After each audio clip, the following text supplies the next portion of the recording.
దేవునికి స్తోత్రములు. ప్రభునవును మీకందరికీ శుభములు కలుగునుగాక.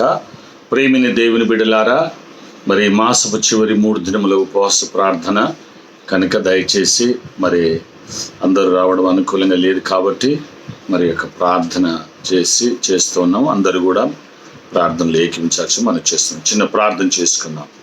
పరిశుద్ధుడు పరమ తండ్రి, నీ పాదమునికి స్తోత్రము నాయన, నీ పాదమునికి స్తోత్రములు. మా ప్రభు గడిచిన దినములన్నీ నీ కృపలో భద్రపరిచారు. ఈ మాసంలో ఈ 3 దినముల ఉపవాస ప్రార్థనలో మీరు తోడుగా ఉన్నారు. మీ కొందనములు చెల్లిస్తున్నాయి. మొదటి దినం 3 దినముల ప్రార్థనలు, మొదటి దినమున నాయన మీ పాదము చెంత ఉంటున్నాం. మా మధ్యలో మీరుండండి. ఈ ప్రార్థన అంతటి నన్ను అనేకులకు ఆశీర్వాదంగా మంచి సాయించమని యేసు నామమున పెట్టి వేడుకుంటున్నాము తండ్రి. ఆమేన్, ఆమేన్. ఈ దినమునికి ఏర్పరచబడిన పరిశుద్ధ లేఖన భాగము యోహాను సువార్త 20వ అధ్యాయము 19వ వచనాన్ని చదువుకుందాం.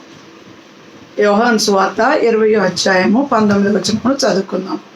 ఆదివారము సాయంకాలమున శిష్యులు యూదులకు భయపడి తాము కూడి ఉన్న ఇంటి తలుపులు మూసుకొని ఉండగా యేసు వచ్చి మధ్యను నిలిచి, మీకు సమాధానము కలుగునుగాక అని వారితో చెప్పెను. దేవుడి పరిశుద్ధ వాక్య భాగమును మనం ఇంటిలో ఆశీర్వదించును గాక.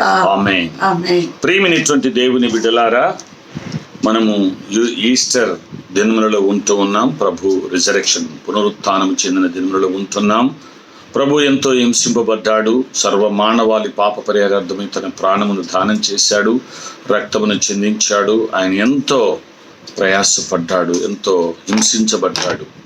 అయినప్పటికీ ప్రభువు నిజంగా మనందరి సర్వ మానవాళి పక్షంగా, కులాలకు, మతాలకు, ప్రాంతాలకు, భాషలకు, యాసలకు, రంగు భాషలకు అన్నిటికీ అతీతంగా అందరి పైన ఆధిపత్యం చేస్తున్న మరణముతో పోరాడి దాన్ని ఓడించి 3వ దినమున మృత్యుంజయుడిగా తిరిగి లేచాడు.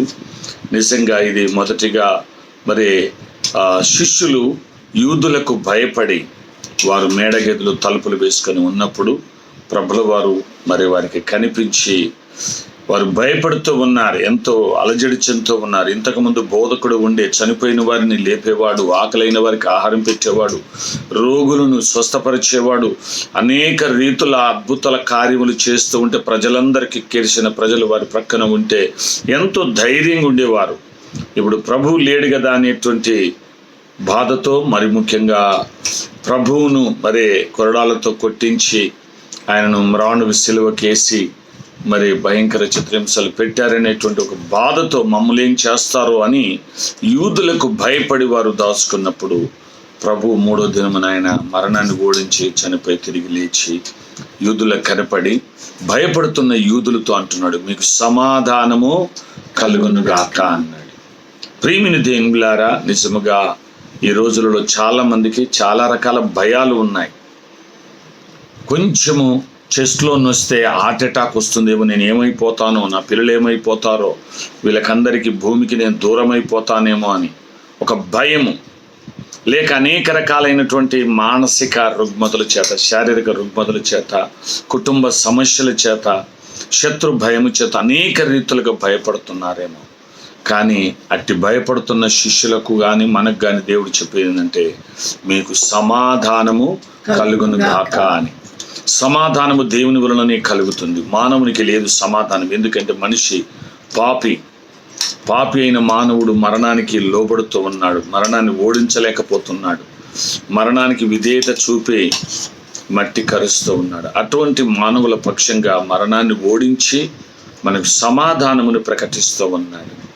నేను చనిపోయి ప్రాణాన్ని పెట్టి 3వ దినమున తిరిగి లేచాను, మీరు భయపడకండి అని వారికి సమాధానము ప్రకటించాడు. కనుక ప్రియమైన దేవులారా, ఈ వాక్యము వింటున్న మీలో ఎవరికైనా అలజడి, ఆందోళన, భయం ఉందా? వారికి దేవుడు ఆయన చావును ఓడించి 3వ దినమున లేచి అందరితో చెప్తున్నాడు, మీకు సమాధానము కలుగునుగాక అని. కాబట్టి ఇట్టి సమాధానం పొందుకోవాలంటే ప్రభు ప్రత్యక్షత మనకు అవసరము. ప్రభు వాక్యము ద్వారా, ప్రభు మాటల ద్వారా మనము ఆయన ప్రత్యక్షతను పొందుకొని ధైర్యపరచబడాలి. ఆయన మాటలు ధ్యానించాలి, ఆయనతో సహవాసం చేయాలి. ఆయన మనకు కనపడాలంటే మనం ఆయన మీద మరి మనసు పెట్టి ఆయన కొరకు ప్రార్థన చేయాలి. అందుకే యెషయా 26:3 ఉంది, ఎవని మనస్సు మీ మీద ఆనుకొనునో వాని నేను పూర్ణ శాంతి గల వారిగా కాపాడుదును అంటాడు. ఏలే అనగా అతడు నా యందు విశ్వాసం ఉంచి ఉన్నాడు కనుక.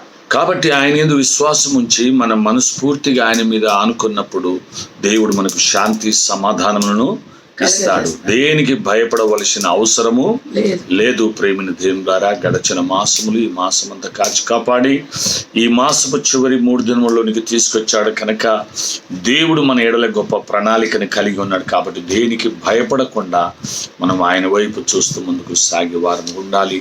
అట్టి ప్రతి ఒక్కరికి దేవుని సమాధానము తోడైండి నడిపించునుగాక. ఆమేన్. ఈ సమయంలో అమ్మగారు విజ్ఞాపన చేస్తారు. అందరం కళ్ళు మూసుకొని తలలు వంచుదాం, ప్రార్థన చేసుకుందాం. సకల ఆశీర్వాదములకు కారణభూతులైన గొప్ప దేవ, మహోన్నతుడ, మహిమగల రాజా, సర్వశక్తిమంతుడా, నీ పాదములకు స్తుతులు స్తోత్రాలయ్యా. ఈ 4వ మాసమును ప్రభు మా జీవితంలో మీరు అనుగ్రహించి ఈ మాసపు చివరి రోజుల్లోనికి నడిపించావు తండ్రి, నీకు వందనాలు. మాసపు చివరి 3 దినముల ప్రార్థన ఎంతో ప్రాముఖ్యమైనట్టుగా ప్రభు, అట్టి ప్రార్థన ఆత్మ అభిషేకం ప్రతి ఒక్కరిలో ఉండునుగా అని ప్రార్థిస్తాను. అవును తండ్రి నాయన, మరి ప్రభు శిష్యులతో నాయన భయపడకుడి, మరి నేనున్నానని ప్రభు నాయన తలుపులు మూసి ఉండగానే మీరు వచ్చి ప్రభు వారికి ప్రత్యక్షమై సమాధానం కలుగునుగాక అన్నావు. అసమాధానపు మనుషులు ఎంతో మంది ఉంటున్నారయ్యా, నీతో సమాధాన పడలేకపోతున్నారయ్యా. నువ్వు మరణాన్ని ఓడించి తిరిగి లేచిన పరిశుద్ధుడవు, సృష్టికర్తవు, నోటి మాట చేత ఈ సృష్టిని కలగజేసావు కనుక ప్రభువా, మానవులకు నాయన మీకు నాయన పాపం వలన దూరపరచబడినటువంటి ఆజ్ఞ అతిక్రమం వలన పాపం వచ్చినట్టుగా అట్టి పాపం నుండి విడిపించడానికి ఈ లోకంలోనికి వచ్చి రక్షించడానికి వచ్చిన దేవుడు కనుక అట్టి సమాధానం మీతో కలిగి ఉండడానికి ఆయన ఈ లోకంలోనికి వచ్చి ప్రాణం పెట్టి తిరిగి లేచావు కనుక ప్రభువా, అట్టి సమాధానం భూమి మీద ప్రతి ఒక్కరికి కలుగును గాక. మీతో సమాధాన పడేవారుగా ఉందురు గాక. ఈ సత్యములో జీవించుదురు గాక, ఈ వెలుగులో జీవించుదురు గాక. నిత్యము నివసించుతున్న దేవుడు అని నిన్ను ఆశ్రయించుదురు గాక. దానుకొని ఆధారపడి ప్రభా వారికి ఉన్న ప్రతి సమస్య తీర్చబడును గాక, ప్రతి కొరత తీర్చబడును గాక. ఎవరు ఆందోళనలో, కలవరములో, గలిబిలో, బాధలో ఉంటున్నారు వారికి విడుదల కలుగును గాక. నా యందు విశ్వాసం ఉంచి ఉన్నారు కనుక దేవుని యందు నీ విశ్వాసం ఉంచి ఉండు ప్రభా. మీ హృదయాలను కలవర పడనీయొద్దన్న ప్రభా. హృదయం పరిచేటువంటి పరిస్థితులు పరిష్కరింపబడును గాక, ప్రతి బలహీనత బంధించబడును గాక. ప్రపంచంలో ఉన్న ప్రతి దేశమును నాయన ఇరుగు పొరుగు దేశాలను దర్శించి నాయన ప్రత్యేకంగా ప్రభా పాకిస్తాన్కి, ఇండియాకు ప్రభా వ్యతిరేకత కలిగిస్తున్నటువంటి యుద్ధపు వాతావరణం విడిపించి సమాధానం కలుగును గాక. నాయన జన నష్టం, ప్రాణ నష్టం, ఆస్తి నష్టం జరుగుతున్నటువంటి యుద్ధ వాతావరణ పరిస్థితులను విడిపించి అధికారులకు నీ జ్ఞానమును దయచేయండి. ప్రజలకు అందుబాటులో వారికి రావాల్సిన రాయితీలు వచ్చుటకు సహాయం చేయండి అయ్యా. నీ కృపలు జ్ఞాపకం చేసుకొని బర్త్డేస్, మ్యారేజెస్, వివిధ శుభ సందర్భంలో ఉన్న బిడ్డలు దీవించి ఇది నా ప్రయాణికులకు క్షేమ ప్రయాణం కలుగచేసి ఎండ వాతావరణం నుండి విడిపించి నువ్వు కృప చూపించమని నాయన. నీటి కొరత ఎంతో ఉంటుందయ్యా, మీరు సహాయం చేయమని ప్రార్థిస్తూ ఈ దిన దీవెనలు ఈ 3 దినములు ఉపవాస ప్రార్థన ప్రతిష్ఠించుకొని జూమ్స్ ద్వారా, కాన్ఫరెన్స్ ద్వారా ప్రత్యక్షంగా పరోక్షంగా చేయబడుతున్న ప్రతి ప్రార్థన ఆలకించి ఉన్నారని నమ్మి నిన్ను స్తుతిస్తూ మనుషులందరి కొరకు ప్రార్థన, విజ్ఞాపనలు, యాచనలు చేయమన్నా నాయన. కృతజ్ఞతాస్తుతులు చెల్లించమన్నా. ఇది మీ దృష్టికి అనుకూలమైన పని చేయడానికి సిద్ధపడుతున్న ప్రతి ఒక్కరు దీవించి ఇది నా దీవెనల చేత నింపి మహిమ పొందమని లైవ్లో ఏకీభవిస్తున్న ప్రతి బిడ్డను దీవించమని ప్రభువును రక్షకుడు నజరుడైన యేసుక్రీస్తు పేటడికి వేడుకుంటున్నాను తండ్రి. ఆమేన్. ఆమేన్. తండ్రి, కుమార, పరిశుద్ధాత్మ త్రియేక దేవుని దీవెన ఈ లైవ్ ప్రార్థనలు ఏకీపిస్తున్న ప్రతి బిడ్డకును, అలజడి అసమాధానముతో ఉన్న ప్రతి బిడ్డకు ఆయన సమాధానము ప్రతి ఒక్కరికి కలుగును గాక. ఆమేన్. ఆమేన్. Praise Praise the Lord. God bless you.